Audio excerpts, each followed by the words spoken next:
So, Hanwei here, and I wanted to talk about some modifications to the Hanwei Practical Rapier. This is one of those swords that,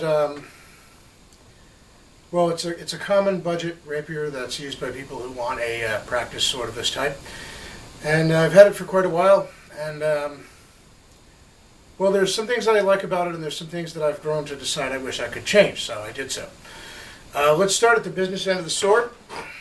Down here, the sword comes with, let's see if I can provide some contrast there. The sword comes with a button tip, but it's described as a nail tip, and it actually kind of looks like a nail head.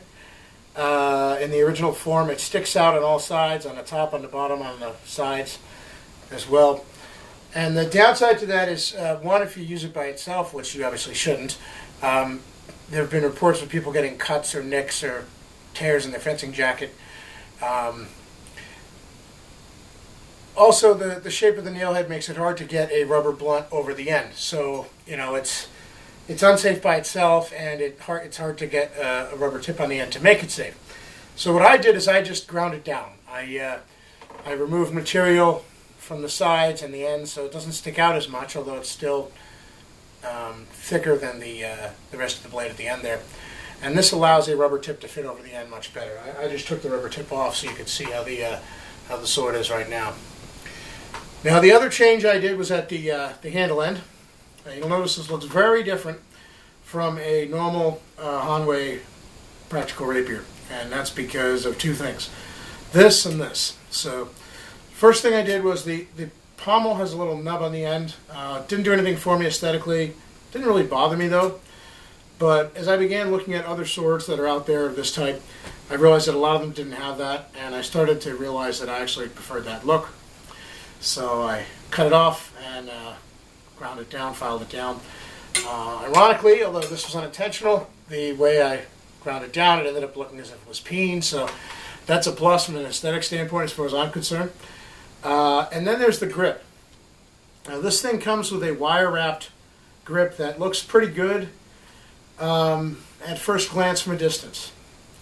Once you get up close and you actually handle it, it doesn't look so great. The wire is widely spaced. It's the grip itself is plastic, which isn't a problem in terms of function, but it just doesn't feel as solid.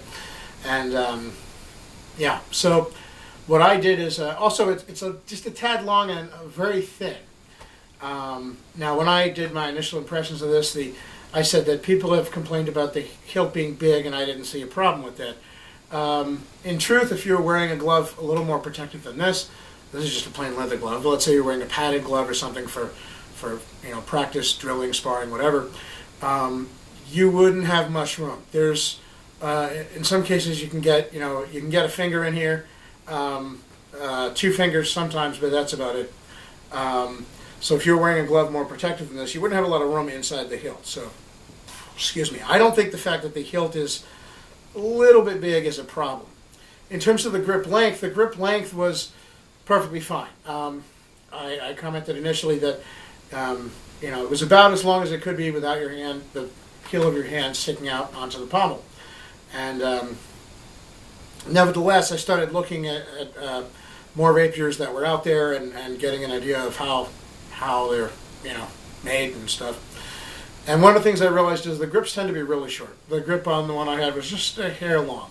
So what I did is when I made this wooden grip, I made it just a touch shorter. How much shorter? Well, you'll see there's 2 little washers there to take up the difference. So not that much shorter, but enough that I think it feels a little better in the hand. Now the other thing is the grip is wider. It's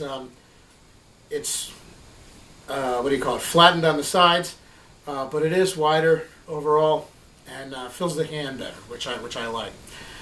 Now the grip's made of poplar, and there's a reason for that. One is that you shouldn't really use softwoods like pine. I know it's tempting; they're easy to work with, especially if you don't have a lot of tools. But it would probably crack when you drilled it out, and even if it didn't, it would probably crack the first time you hit something hard. If you wrapped it, maybe not. That's not as much of a risk, but it's not going to last as long. So you want to use a harder wood. And in the past I've used oak for handle scales, both for rehilting other swords, as well as from making my own hilts from scratch for small sword replicas on short epee blades. I've used some other woods as well, hickory and a variety of stuff like that there. I used poplar for this for two reasons. One, I had a huge piece of poplar lying around, basically a big stick, like the size of a quarterstaff, basically. So I just chopped off a piece to use for this.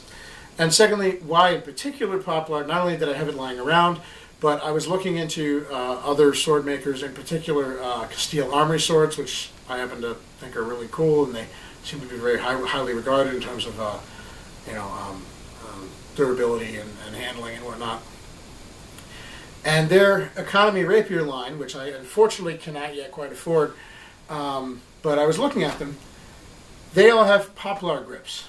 And I said, well, if it's good enough for a company that makes swords for a living, it's probably a good material for me to use as well. And since I happen to have it lying around, bing, bam, boom, poplar grip. So this is,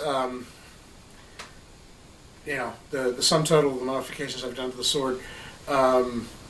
Trimmed the nub off the pommel, shorter, thicker wood grip, and made the end a little safer so you could fit that rubber blunt on there better. It would be nice to have a bigger pommel, slightly bigger, both for aesthetic purposes and for weight. The point of balance on this is basically the end of the ricasso, right at the end, and it could be a little closer to the hand. But one of the advantages of this sword is that it does weigh. It's a pretty beefy sword.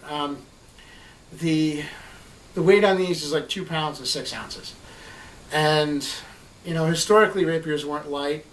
Well, I guess if you were going into a tournament or something, and you were really training like every day, you'd maybe want a lighter sword just so you could get more time with it before you got tired.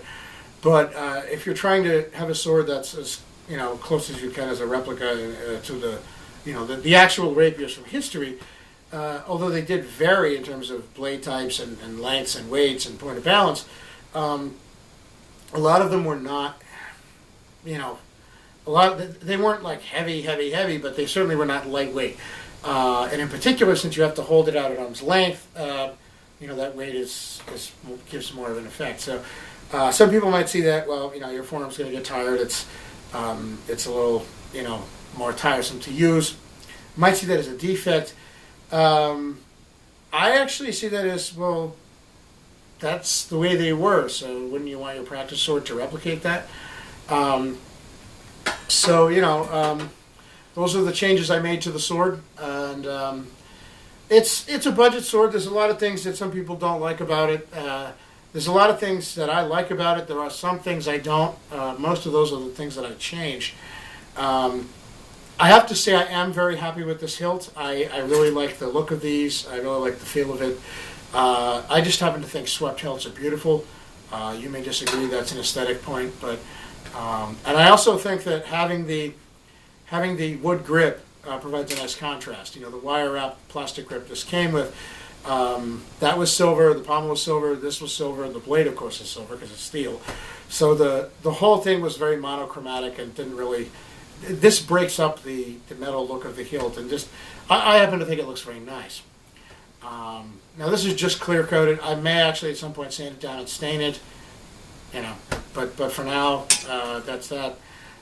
It would actually look kind of nice with a slightly darker wood. So if I did stain it, maybe I'll do that. But this is okay. This is I think it's an improvement. One thing I will point out. You should keep all your parts whenever you take anything apart or modify it or put replacement or homemade parts on it, just in case. And that's true not only with swords, but anything, bikes, knives, remote control cars, whatever it is your hobby is, golf clubs. If you're replacing a handle or this or that, save the original if you have it. In fact, save the original even if it's broken, because if you need to get a new one, you may need it for reference in terms of measurement, size, fittings, etc. So, I have the parts all put away somewhere, but I don't think I'll ever use them again, because in the short time I've had this handle on here, I've really decided I like the way it looks as well as feels in the hand. So those are the modifications I made to the Hanwei Practical Rapier. And if you have one of these and you're wondering what it would look like with a wood grip or any other change, hopefully that gives you some idea. So, Long Rider out. Rock on. Stay safe.